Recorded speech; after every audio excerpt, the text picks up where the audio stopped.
के पूर्व डीजीपी सुलखान सिंह ने उठाई बुंदेलखंड राज्य की मांग। बुंदेलखंड राज्य निर्माण के लिए बुंदेलखंड लोकतांत्रिक पार्टी का किया गठन। केंद्र और प्रदेश में सत्तासीन भाजपा पर पूर्व डीजीपी ने साधा निशाना। केंद्र और प्रदेश की सरकार में बैठे राजनीतिक दल नहीं चाहते कि बने बुंदेलखंड राज्य पूर्व डीजीपी। गरीबी के चलते पंजाब और हरियाणा की तरह बड़ा आंदोलन नहीं खड़ा कर सकते बुंदेलखंड के लोग। सरकारों की प्राथमिकता से सदा बाहर रहा बुंदेलखंड। आजादी के 75 साल बाद भी विकास की राह देख रहा बुंदेलखंड। अपनी ईमानदार छवि के लिए प्रदेश में अलग पहचान रखने वाले पूर्व डीजीपी सुलखान सिंह जनपद के तिंदवारी थाना अंतर्गत मैं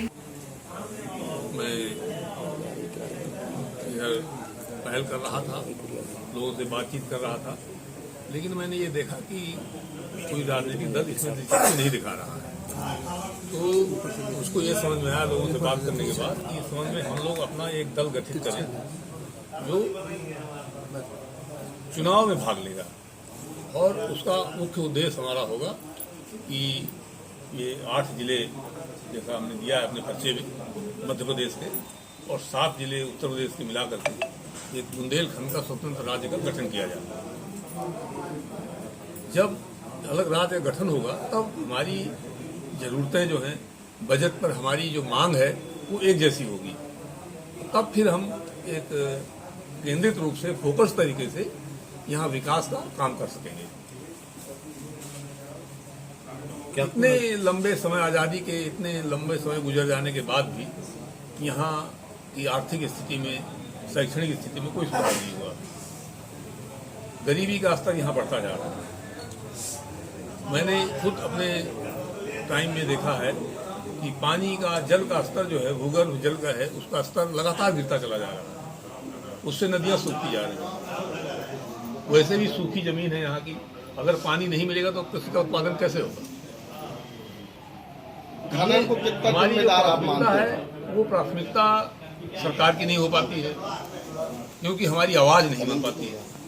क्षेत्र छोटा है, पिछड़ा है, न तो लंबा आंदोलन चला पाते हैं और न अपनी बात पहुंचा पाते हैं। किसी भी बड़ी पार्टी के जो यहाँ के प्रतिनिधि हैं, नेता हैं, वो अपनी पार्टी के लाइन के खिलाफ नहीं जा पाते हैं, चाहते हुए भी कुछ नहीं कर सकते। तो इसलिए एक स्वतंत्र रूप से राजनीतिक दल गठित करने का ये उपक्रम शुरू करना। आपको लगता है कि अगर ये अलग राज्य बन गया तो विकास?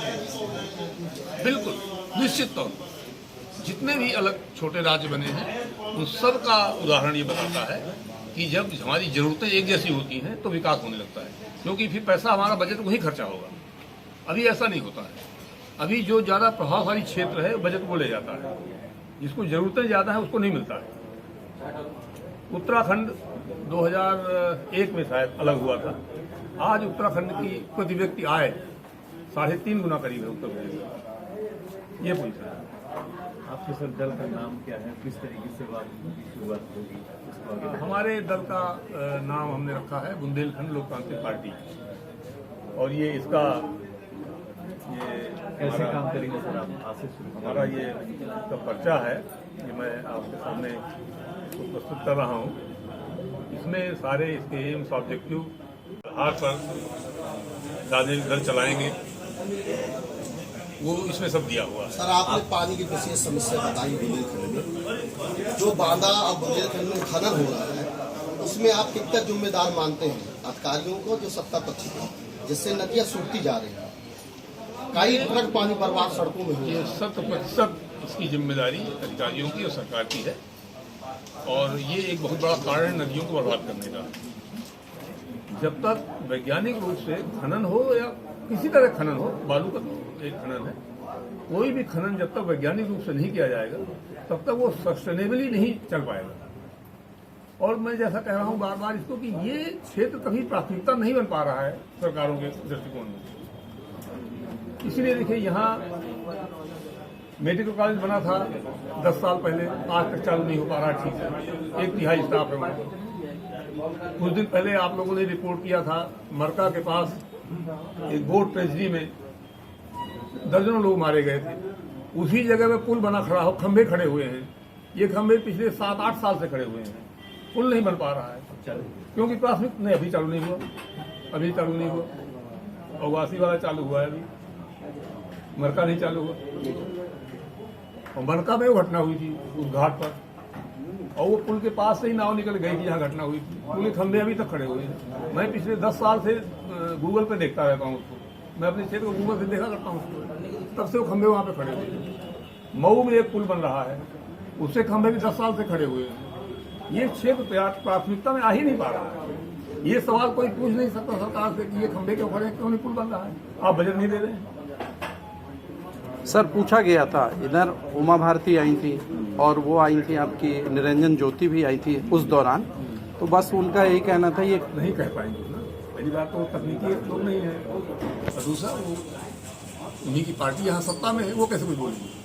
सर वर्तमान सरकार कह रही है कि हमने यहाँ पर बुंदेलखंड एक्सप्रेस वे बनाया, अब बुंदेलखंड औद्योगिक कॉरिडोर बनाने जा रहे हैं, डिफेंस कॉरिडोर बनाने जा रहे हैं, विकास को मैं अभी सरकारी योजनाओं के खिलाफ नहीं जाना चाहता था, लेकिन आपने पूछा तो मैं इतना जरूर कह दूंगा, बुंदेलखंड एक्सप्रेस वे का कोई लाभ इस क्षेत्र को नहीं मिल रहा। इसका केवल नुकसान ये हुआ है कि किसानों की जमीन चली गई। कल मैं गया था चित्रकूट, मुझे 2-3 गाड़ियां पुल रास्ते हुए मिली। ये उसका उपयोग कौन करेगा?